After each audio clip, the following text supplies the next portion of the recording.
শুভ সকাল বন্ধুরা, নতুন একটা দিনে নতুন সকালে আপনাদের সকলকে স্বাগত জানাই আমার বং উপমা চ্যানেলে। আজ তো মঙ্গলবার, সকালবেলায় স্নান টান করে রেডি হয়েছি আর আজকে ব্লগটাকে বেডরুম থেকে শুরু করছি। ওদিকে রান্নাঘরে ভাত ডাল সব বসিয়ে দিয়েছি, বাজারে গেছে। আজকে হবে কলমি শাক ভাজা, অনেক দিন হয়নি কলমি শাক ভাজা খাওয়া হয়নি, বেশ ভালো লাগে। রসুন ফোড়ন দিয়ে ভাজি আমি, সবাই মনে হয় রসুন দিয়েই ভাজে, রসুন পেঁয়াজ এসব ফোড়ন দেবো, দিয়ে বেশ ঝালঝাল করে ভাজবো ওটা। আর হবে ইলিশ মাছ ফোন করেছিল, ফোন করে বলে ভালো ইলিশ মাছ পেয়েছি, আনছি। ওটা কীভাবে কি করি না করি সেটা তবে মানে পরে তোমাদের সঙ্গে শেয়ার করব। তো আগে মাকে জিজ্ঞেস করবো কীভাবে করব, কারণ মাছ দুদিন নিরামিষ, 2-3 দিন নিরামিষ খাওয়া রয়েছে, মানে না খেয়ে বা নিরামিষ খেয়ে রয়েছে। দেখি মা কী খেতে পছন্দ করে, সেটাই আজকে রান্না করব, ইলিশ মাছটা। তাহলে চলো সঙ্গে থাকো, আর আজকে দিনটাকে এখান থেকে দারুণভাবে শুরু করলাম। বললাম আজকে ইলিশ মাছ করব, তো এই যে বাজার থেকে নিয়ে চলে এসেছে ইলিশ মাছ। চলো, এইটা তো ইলিশ করলে ভালো লাগবে না, ডিমওয়ালা মাছ তো, এটাকে তেল ঝালি করবো। আর দেখি কী কী করা যায়। টক করব,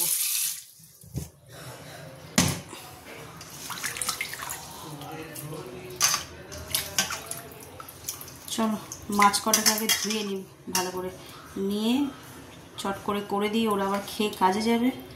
মাছটা নুন হলুদটা মাখিয়ে নিই। আর এই 4 পিস আগে আমি ঝাল করব, তেল ঝাল করে আগে ওদের অফিসেরটা রেডি করে দিই। দিয়ে এই যে বাকি মাছ এখানে ধুয়ে রেখেছি, দেখি অন্যরকমভাবে কিছু রান্না করা যায় কিনা। চলো তাহলে আগে ওদেরটা করে দিই। আর তেল ঝাল তো জানো আমি বেশি কিছু দিই না, একদম টমেটো আর কাঁচা লঙ্কা, আর উপর দিয়ে হালকা একটু সর্ষে বাটা, ব্যাস। এই দিয়ে আমার ইলিশ মাছের তেল। আর ইলিশ মাছে বেশি কিছু দেওয়ার প্রয়োজন আছে বলে তো আমার মনে হয় না, এর নিজেই যা স্বাদ বহন করে, এতে আর মশলা দিয়ে স্বাদ নষ্ট করে দেয়। চলো এটা ভেজে নিই। ওদিকে কড়াই তেলও বসিয়ে দিয়েছি, গরমও হয়ে এসছে, আর একটু গরম হোক, দিলে মাছটাকে ভেজে নিয়ে আর এটা তেল ঝাল করে নেবো।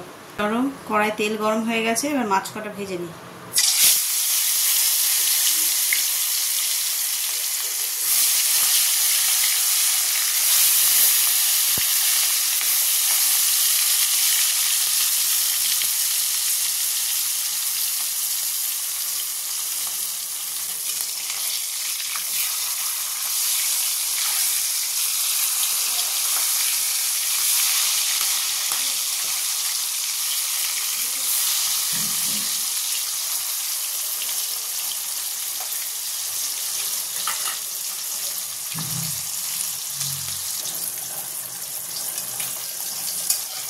চলো মাছগুলো ভাজা হয়ে গেছে, তুলে নিই, নিয়ে আর এই তেলটার মধ্যে মাছের ঝালটা বসাবো।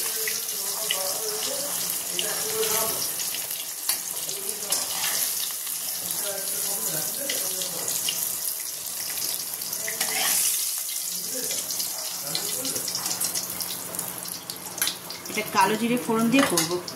আমার ওই টেবিলে ব্লেড রেখে দিলেন, তাহলে ব্লেডটা পরে গেল কি করে? কখন কি কাজে নিয়ে যাবে? আমাদের ফেলে দে, না লাগলে ফেলে দে। ওটা তো লাগার কথা নয়। ও বাবা, কথা বলে নুন হলুদ দিয়ে দিলাম, আর এখানে হচ্ছে যে টমেটো আর কাঁচা লঙ্কা বাটা দিয়ে মশলাটাকে কষছি। একটু ভালো করে কষা হয়ে গেলে জল দিয়ে মাছগুলো দিয়ে দেবো। এই ঝালটা করতে বেশি সময়ও লাগে না।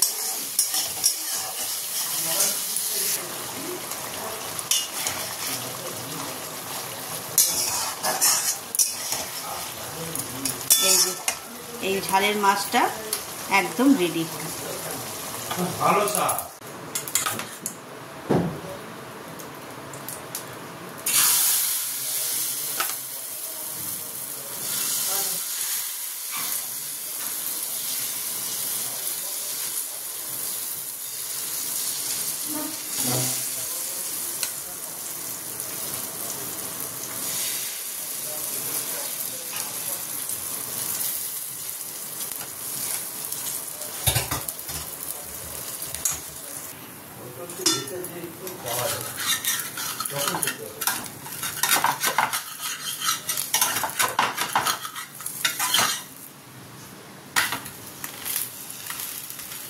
সাইড তো হয়ে গেছে, আর একটা সাইড হলে, আর এইটা একটুখানি লো ফ্লেমে করতে হয়, তাহলে ভালো করে কুক হয়, নাহলে একটু কাঁচা কাঁচা লাগে, তখন খেতে ভালো লাগবে না।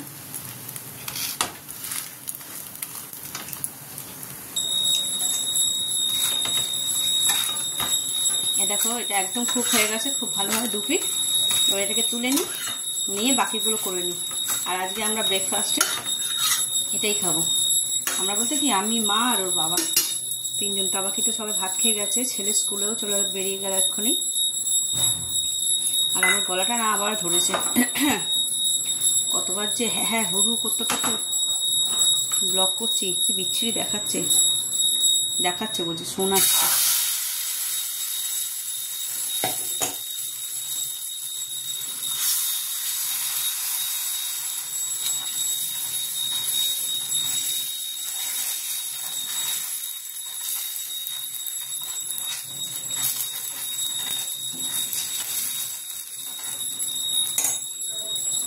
চলো এটা হোক, আর ওটা দিয়ে দিই।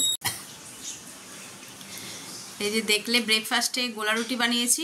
ব্রেকফাস্ট হয়ে গেছে, হয়ে একটু মানে খাওয়া হয়ে গেছে, খাওয়া হয়ে যেতে হয় না, খাওয়া হয়ে গেলে শরীরটা কিরকম ল্যাদ খেতে ইচ্ছা করে, তাই একটুখানি বসে পড়লে হবে না, ওদিকে রান্নার অনেকটাই বাকি আছে, শাক ভাজা হয়নি, তারপরে মাছটা করব, তাই বসে ওটাই ভাবছিলাম যে মাছটা কীভাবে করা যায়। অনেক রকমভাবে তো করে খেয়েছি, ভাবছি আজকে কাঁচা করব, ভাপা। কিভাবে করব তোমাদের সঙ্গে শেয়ার করবো। বাবার এই গলাটা যেন সারতে চাইছে না। তো চলো, বসে থাকলেও হবে না, অনেকটা বেলাও হয়ে গেছে। আর আজকে বাইরে একদম ঝলমলে রোদ্দুর, মানে সেই একদম গ্রীষ্মকালের মতন রোদ্দুর, আর তেমন গরম লাগছে। তো চট করে রান্নাটা সেরে নিই। আর এই রোদ্দুর দেখে ওর বাবাকে আবার বললাম চাদর আছে একটা, চাদরটা কেচে নিই। আর এরকম রোদ্দুরে না চাদর কেচে ওই রিভাইভ দেওয়া হয় তো আমাদের, তো ওই রিভাইভ দিয়ে মেললে এত সুন্দর হয়ে যায়। আর এমনি বৃষ্টি বা ছাওয়াতে চাদরে রিভাইভ দিয়ে কাচলে বা মেলে ঠিক পোষায় না। তাহলে চলো মাছের ঝালটা রান্না করি, আর কিভাবে করি তোমাদের সঙ্গে শেয়ার করবো পুরোটাই।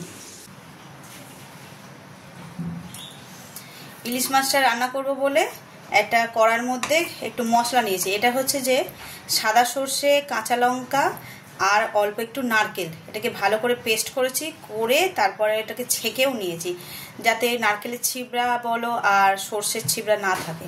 চলো বাকিটা দেখিয়ে দিই তোমাদের। প্রথমে তো এই পেস্টটা নিয়েছি, এবার এতে একটু মশলা দেব। মশলা বলতে যেটা ম্যান্ডেটারি সেটা হচ্ছে নুন,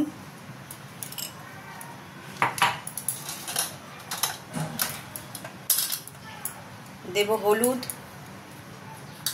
দেব জিরে গুঁড়ো, আর দেব অল্প একটু লঙ্কা গুঁড়ো, ফেটিয়ে রাখা টক দই,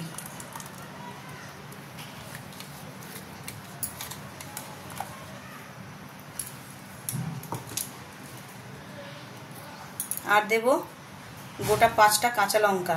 আগে কাঁচা লঙ্কা বাটা দিয়েছি, সেটা অল্প পরিমাণে, আর এইটা দিয়েছি গোটাটা দিয়ে দিলাম। দিয়ে এবার মশলাটাকে খুব ভালোভাবে মেখে নিতে হবে।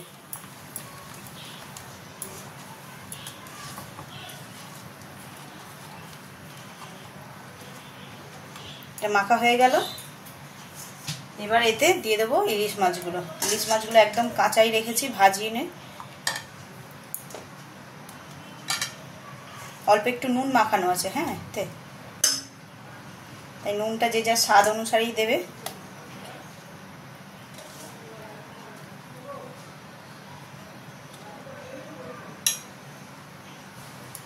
চলো এটা তো হয়ে গেছে, এবার শুধু একটাই জিনিস বাকি, সেটা হচ্ছে সর্ষের তেল। ওটা দিয়ে দিই, বেশি করে সর্ষের তেল দিতে হবে, ব্যাস। দিয়ে আবার একটু হালকা হাতে নেড়ে নেব।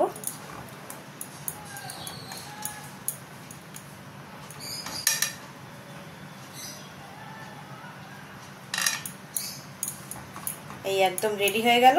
আর কিচ্ছু না, একটা ঢাকা দিয়ে আর এটাকে লো ফ্লেমে রেখে দেবো যতক্ষণ না ভালো করে কুক হচ্ছে। চলো এবার এটাকে ঢাকা দিয়ে দিই, গ্যাসটাকে জ্বেলে দিলাম। প্রথমে একটুখানি গরম হয়ে যাওয়া পর্যন্ত গ্যাসটা একটুখানি হাই ফ্লেমে থাকবে, যেই কড়াটা গরম হয়ে যাবে কি মাছটা ফুটা একটু শুরু হয়ে যাবে তখন আমি এটাকে লো ফ্লেমে করে দেবো।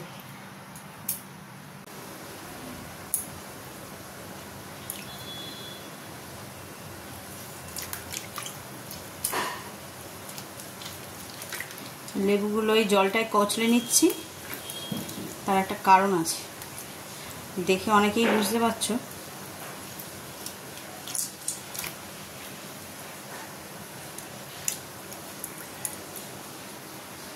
এই হচ্ছে কারণ। মাইক্রোওয়েভটা পরিষ্কার করব।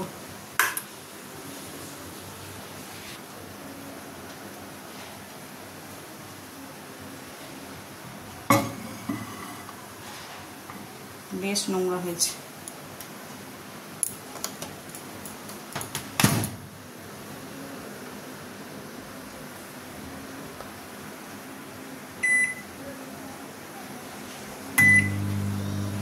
এটা এখানে হোক, আর এদিকে তো আমার এইটাতে ইলিশ মাছ ভাপাটা বসিয়েছি, আর এদিকে কলমি শাক।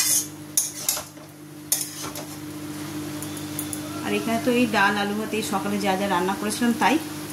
এটা হতে তো সময় লাগবে, মাছটা হতেও সময় লাগবে, আর পালা এই কলমি শাকটা হতেও সময় লাগবে। ততক্ষণ আমি রান্নাঘরটা একটু গুছিয়ে নিই। একটা মোটামুটি গোছানো হয়েছে, মুছে মাছে নিলেই হবে। আর এই বাসনগুলোকে ধুয়ে ধায় নিচে নামিয়ে দিই, কাল দিদিমা আসবে।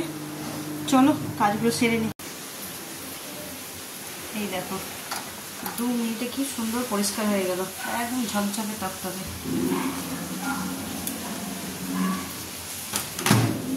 আয়নার মতো হয়ে গেছে, মনে হচ্ছে না আয়নার সামনেই দাঁড়িয়ে আছি।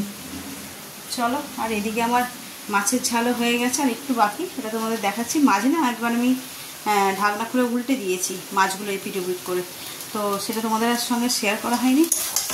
আর এই শাক ভাজা এও প্রায় শেষের মুখে। চলো,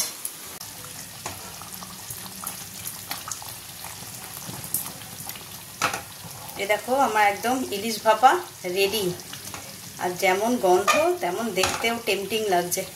চলো, আমি তো আজকে ট্রাই করছি, তোমরাও এই রেসিপিটা ট্রাই করে দেখো কেমন লাগছে। আমি একটুখানি ঝোলটা টেস্ট করলাম, মানে নুন ঝাল ঠিক আছে কিনা, না অপূর্ব খেতে লাগছে। তাই বলছি তোমরাও ট্রাই করো, গরম ভাতে এটা হলে আর কিচ্ছু চাই না। চলো, খেতে তো এখনো দেরি আছে, ঘড়িতে সবে বাজে 12:30, এই 12:30 না 1:45। যখন খাবো তখন তোমাদের পুরোপুরি শেয়ার করবো। কাজকর্ম সেরে একটুখানি ঘরে রেস্ট নিচ্ছিলাম। আর আজকে তো যেমনটা বললাম পুরো চারিদিকে ঝলমলে রোদ্দুর, সে দেখে জামা কাপড় কাচা হয়েছে, চাদর কাচা হয়েছে, আর সবে একটু মানে রেস্ট নিয়েছি, মানে চোখটা লেগেছে। আর ঝমঝম করে বৃষ্টি গেছে, এক দৌড়ে দুজনে মিলে ছাদে গিয়ে সব তোলা হলো, হাঁপিয়ে গেছি। আর এদিকে খাবার গরমও হয়ে গেছে, চলো খেতে দিয়ে দিই ওদের। আর সকালে তো তোমরা জানোই কি কি রান্না হয়েছে, বাকিটা তোমাদের সঙ্গে শেয়ার করছি। চলো, ভাতের থালা রেডি করতে চলে এলাম। আজকে দুপুরের মেনু হচ্ছে এই যে গরম গরম ভাত, সাথে আছে ঘন করে মুসুরির ডাল, সাথে আছে ঘন করে মুসুরির ডাল, সাথে আছে আলু সিদ্ধ, শুকনো লঙ্কার কাঁচা পেঁয়াজ ভেজে আর কি, কলমি শাক ভাজা রসুন ফোড়ন দিয়ে, আর আছে ইলিশ মাছের তেল ঝাল আর ভাপা ইলিশ। এই হলো আজকে আমাদের দুপুরের মেনু।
তোমরা তো দেখলেই, তখন আর মানে আমি যে ভিডিও করবো সেটা শুধু ওটা হচ্ছে দেখে, আর তাল গাছটা এমনভাবে দুলছে নড়ছে, ওটাকেই মানে ভিডিও করতে করতে দেখি ঝমঝম করে বৃষ্টি এসে গেছে বলে আর দৌড়ে নিচে নেমে এসেছি।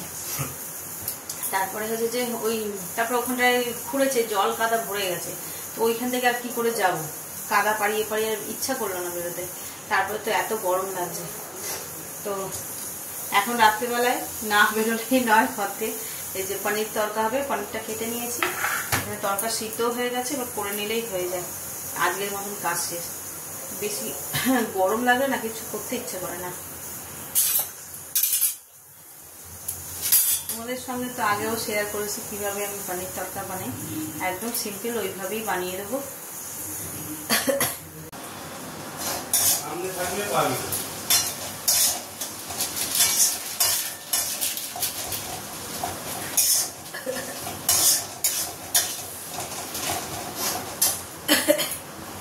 এখানে তো তরকারিটা করছি, আর ঘেমে নিয়ে চান, একে তো গরম, তারপরে ওর বাবা গেছিল একটুখানি বাইরে দোকানে, কি দরকার গেছিল, আসার সময় দেখো কি নিয়ে এসছে, আলু কাবলি। সেদিন তো ঘরে বানিয়েছিলাম, আজকে নিয়ে এসছে দোকান থেকে। আর ঘড়িতে বাজে 9টার সময় আলু কাবলি খাচ্ছি। চলো একটু আস্তে আস্তে হোক, তখন এটা এনজয় করি। আর এটা এমন একটা জিনিস, 9টা 10টা গরম শীত কিচ্ছু মানে না। চলো খেয়ে নি। রাত্রি 11টা বেজে গেছে, আজকে খেতে একটু দেরি হয়ে গেল। কিছুই নয়, এসি চালিয়ে ঘরে বসেছি, আর ওই মানে ল্যাদ লেগে গেছে আর কি, উঠে যে খেয়ে নেবো, রান্না হয়ে গেছে, আর ইচ্ছাই যেন করছিল না। আর আজকে আমাদের ডিনারে চলে আসবে দিকতে, আর আজকে আমাদের ডিনারে আছে তরকা আর রুটি, সঙ্গে তো পেঁয়াজ লঙ্কা থাকবেই অবভিয়াসলি। আর আমি কিন্তু আজ রুটি খাচ্ছি না, আমি খাচ্ছি ভাত। তার কারণ হচ্ছে যে ওই ইলিশ মাছের ঝালটার জন্য। এত দারুণ খেতে হয়েছে কি বলবো তোমাদের, তোমরাও ট্রাই করো, যেরকমভাবে দেখালাম ওরকমভাবেই করো, বেশ ভালো লেগেছে, তাই না বলো? বলো, ইলিশ মাছের ঝালটা ভালো ছিল না সকালে? সত্যি করে খুবই ভালো। এমনি সবসময় তেল ঝাল করি, কিন্তু আজকে একটু অন্যরকম করেছি, বেশ ভালো লেগেছে। সেই জন্যই বলছি যে যেভাবে করেছি তোমরাও ট্রাই করে দেখো, বেশ সুন্দর খেতে হয়েছে। তাহলে চলো আজকে ব্লগটাকে এই পর্যন্ত রাখছি, আমরা এখানে খাওয়া দাওয়া করে নিই। যদি কিছু ভালো লাগে থাকে তাহলে please like, comment, share and subscribe. সকলে ভালো থাকবেন, সুস্থ থাকবেন। আগামীকাল আবার একটা নতুন দিনের সঙ্গে দেখা হবে। Good night.